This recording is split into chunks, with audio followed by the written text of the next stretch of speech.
Let's be clear that the automotive sector is moving toward EVs, and we can't pretend otherwise. Sometimes when these debates happen, I feel like it's the early 2000s, and I'm talking to some people who think that we can just have landline phones forever. What a smug little prick.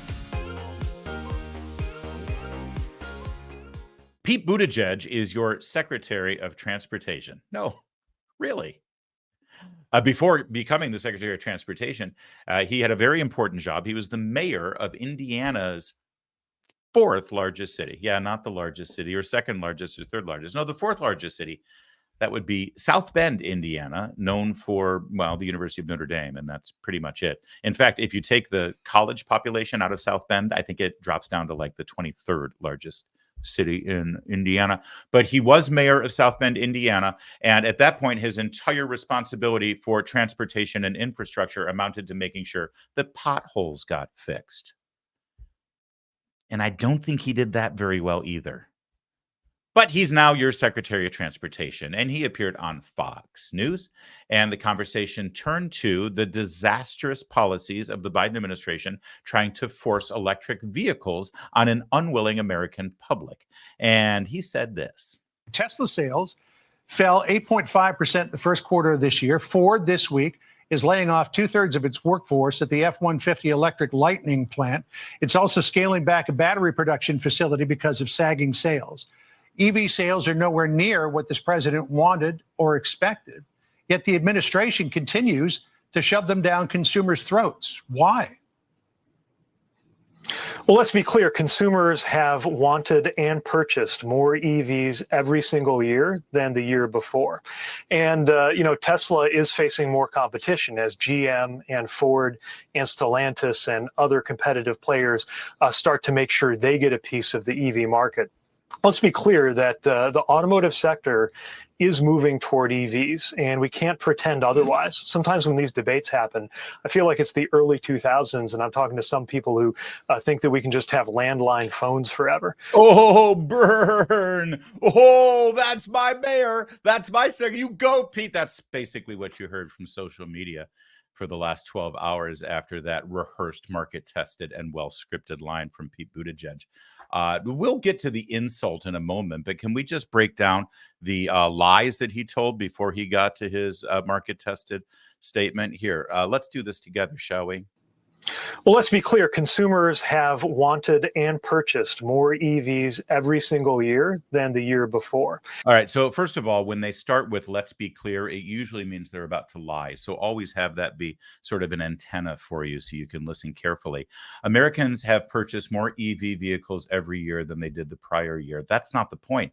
No one's challenging that. No one's questioning that. We're wondering why we had to shovel billions and billions and billions of American tax dollars that we don't have to these companies to force them to convert to electric vehicles. If the American people really want them, then why did we have to pay for it? Why do we have to subsidize it? And, Tesla is facing more competition as GM and Ford and Stellantis and other competitive players start to make sure they get a piece of the EV market. No, they did not make sure they got a piece of the EV market. You forced them to get into the EV market. Those companies would have been fine sticking with internal combustion engines and continuing to make those cars. Now, the only thing that would have enticed them to move into the electric vehicle market is they found they could sell more of them or make more money on the unit sales, or if the American people stopped buying internal combustion engine powered cars because you people had made gas so expensive. That's all. That's basic supply and demand. If there is a demand for these things, companies will provide a supply. You can stay out of it. Again, the point is not whether people are going to buy electric vehicles, and the point is not whether these manufacturers are going to make electric vehicles to accommodate the huge demand from the American people. The question is, why do you have to give them billions of our tax dollars to futz with the market? If the market is happening, let it happen. Let's be clear that the automotive sector is moving toward EVs, and we can't pretend otherwise. What do you mean we can't pretend? It's none of the government's business. If the automotive sector is moving toward EVs, then fine, let them do it. But they weren't until you forced them to. And then you created a fake supply side with electric F-150s. Everybody wanted an electric F-150. What did those cost? Like $185,000. And nobody bought them, because if you're the kind of guy that wants to drive an F-150, you want it to sound like this. You don't want it to sound like this. That's all. It's that simple. You also don't want to spend $185,000 if you don't have to. I may be overstating the cost of the electric F-150. And by the way, if you have one, you should hang on to it, because I think it's going to be a collector's item someday soon, very soon. But then, after all those lies and displaying his basic ignorance of market economics and basic principles of supply and demand, he then said this. Sometimes when these debates happen, I feel like it's the early 2000s, and I'm talking to some people who think that we can just have landline phones forever. What a smug little prick. Can we say smug little prick? The arrogance that this guy has, and he is the perfect poster child for the American left. This is don't you like dread that your daughter's going to bring home a guy like this at Thanksgiving dinner?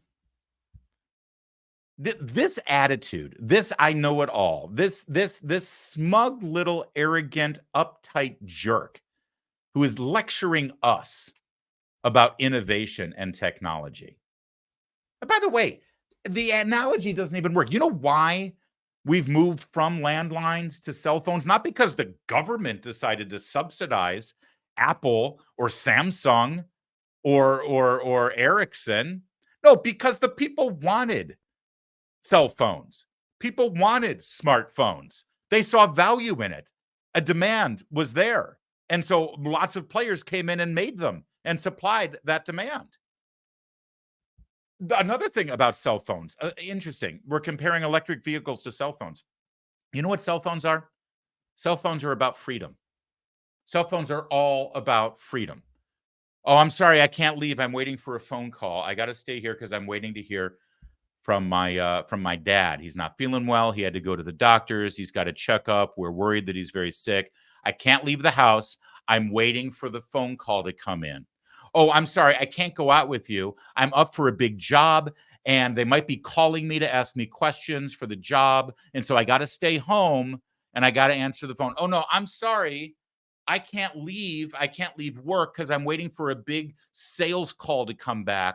I'm hoping to land a great deal, so I can't go out to lunch with you. I can't go out to happy hour. I can't go out to any other sales calls because I got to wait here. I'm married to my desk, and I got to take this phone call. That's how it was before cell phones. Now, freedom. You can go anywhere you want. People can reach you. I mean, it's not always a good thing. You can work while you're on a hike. You can work while you're camping. You can work while you're on a beach in the Caribbean. I know, I've done it. Cell phones give the American people freedom. Freedom of choice, freedom of opportunity, freedom of transport, freedom to go and do and still stay connected, still conduct business, still hear from your dad to find out if he's got cancer. It's all about freedom. That's why cell phones are wonderful. Electric vehicles, the opposite. The 100% opposite. The 180-degree turn the other direction, opposite of freedom. I know this, by the way. I drive an electric vehicle. I own one myself, but I certainly didn't buy it for convenience because they're not convenient. If you're lucky enough to have a home charger, then you can charge overnight and then have a fully charged car the next day. If you don't, you've got the opposite of freedom.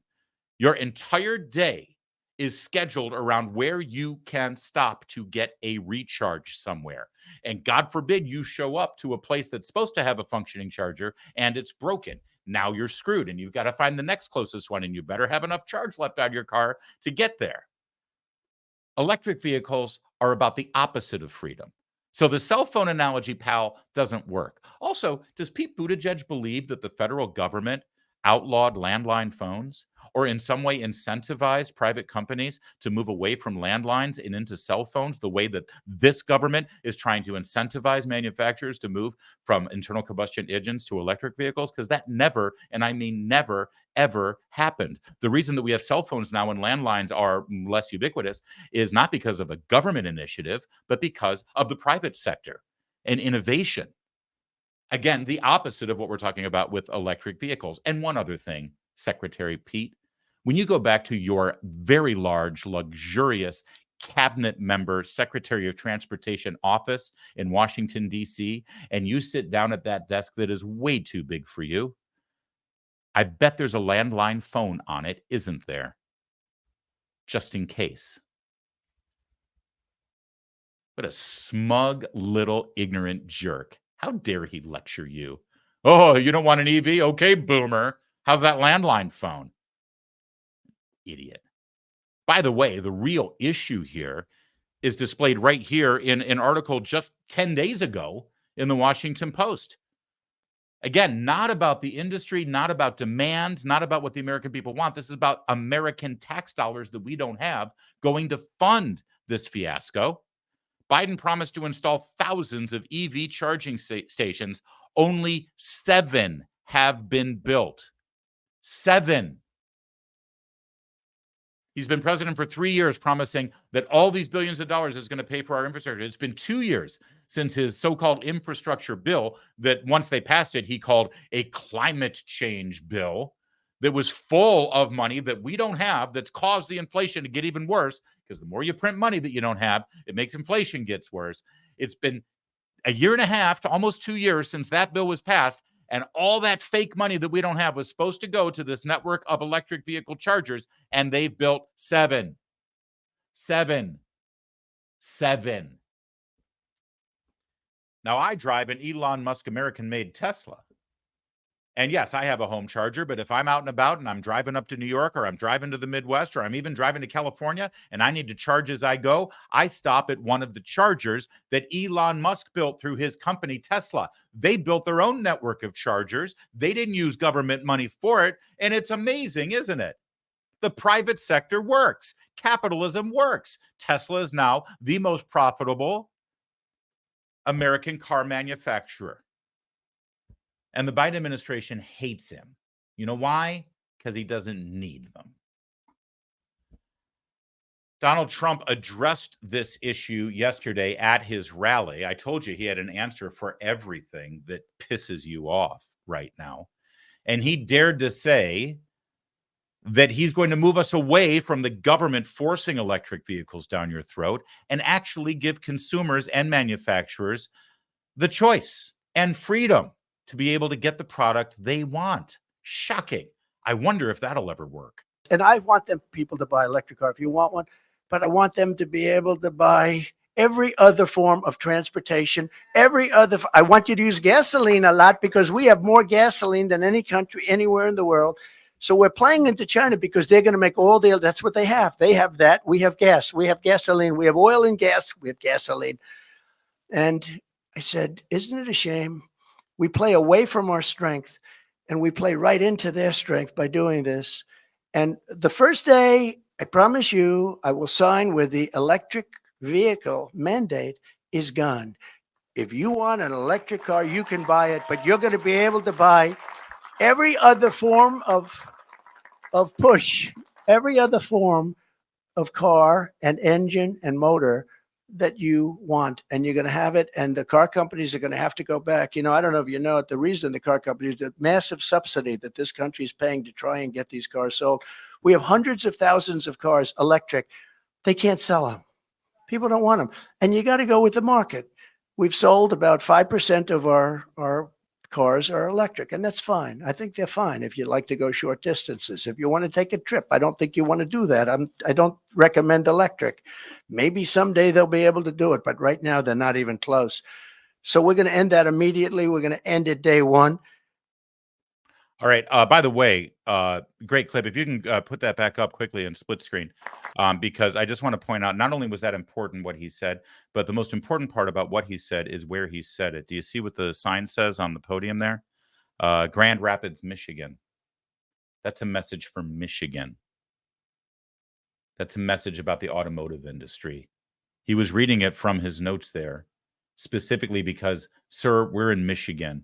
Let's talk about our initiative to move away from the forced subsidies on electric cars and let the American consumer and American auto manufacturers buy whatever and make whatever they want in Michigan. Hugely important. Also, that's going to resonate with the oil industry and the gas industry, because there's one other aspect of this failed policy from Joe Biden and Pete Buttigieg that is resonating big time for the rest of us who aren't buying electric cars, by forcing the market in the direction of electric vehicles and keeping American oil producers from thriving here in the States. Well, that, of course, has driven gas prices up everywhere. They're up again. And here's the latest, reported by Fox News. Storm clouds when it comes to gas prices. Take a look at the latest numbers. We're at $3.54, the average gallon of regular. We've been ticking up for the last several months, up 20 cents in the last month. And a lot of states are already over $4. California's over $5 for average right now, $5.15 the average. Alaska, Hawaii, Nevada, Oregon, all of them over $4. And there's a lot of geopolitical risk out there and concern about oil prices. Yes, there is a geopolitical concern in that this affects national security issues as well. And by driving up oil prices worldwide, Joe Biden has single-handedly funded Vladimir Putin's war machine and the mullahs in Iran and their terrorism war machine. Also, the only way that Joe Biden has ever been able to make a slight change in the price of gas was right before the 2022 midterm elections, where he was getting slaughtered in the polls. And what did he do at the last minute? He opened up our strategic petroleum reserve, something that is only supposed to be there for national security purposes. Eisenhower started up the strategic petroleum reserves so that if we are in a war and we can stabilize the cost of oil worldwide, or to be able to access a supply if some of our foreign suppliers cut us off, well, we have reserves for it. Well, he let it out.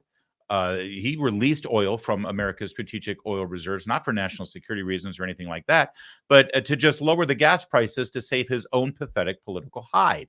Seemed to have worked, and he promised that he would fill up the petroleum reserves. Here's what he said back in 2022 when he did this move. Today, I'm announcing a plan to refill the strategic petroleum oil reserve in the years ahead at a profit for taxpayers. The United States government is going to purchase oil to refill the strategic petroleum. Now, it is be no surprise to you to learn that he was lying. He was lying, or just a complete and total ignoramus. Probably both. By the way, the strategic reserves, by the way, were 100% full, over capacity, because during the pandemic, when the price of gas cratered, Donald Trump was smart enough to buy oil at its lowest point and filled up the reserves. Now this knucklehead releases it when gas prices were sky high. And then he said, well, we're going to replenish it, and we'll replenish it at a profit. That was in 2022. It hasn't happened. And here's what was just announced today. Today, the Biden administration announced that it's going to pull back its plans to refill the SPR, the Strategic Petroleum Reserve. You know, they drained that to try and bring gas prices down earlier. Well, they've been trying to fill it back up, but now it is way too expensive. So they say we hit $86 today on the futures market. They say it costs too much, so we're not going to do it. And now is the time of huge geopolitical risk out there. So I don't know. This summer could be a tough summer if you want to drive somewhere. And a tough summer if you're wanting to run for president on your record.